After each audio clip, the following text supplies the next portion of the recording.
People in Red Hook, Brooklyn are renewing a push to bring express bus service to their community. They've been trying now for 30 years. Hannah Kliger covers the borough and explains why they want to take advantage of a rare opportunity to actually make it happen. Maria Nieto struggles with mobility and sometimes has to use a wheelchair to get around. She often has to take a bus to get to a subway to get to Manhattan. We really have very limited options. We are a transportation desert. You'd think it a quick commute, as you can see it right across the water. That's not the case, says Red Hook resident Nico Keene, because there is no direct route. The tunnel, it's right here. Manhattan is right there.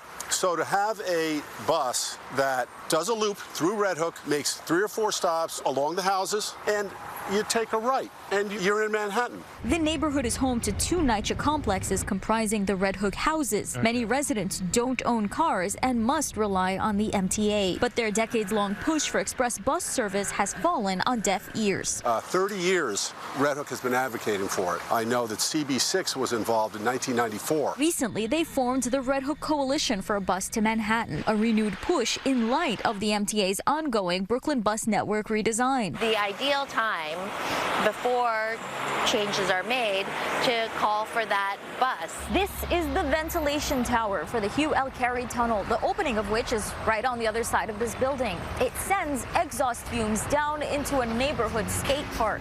Members of this coalition say this is especially unfair because they get all of the pollution from the tunnel and none of the benefit. To be so close and yet so far is absolutely frustrating. The MTA responded with a statement that reads, "We continue to study a variety of transit options to and from Red Hook separately from the Brooklyn bus network redesign. The neighborhood has a ferry stop, but activists say it's too far for NYCHA residents." In Red Hook, Brooklyn, Hannah Kliger, CBS News, New York.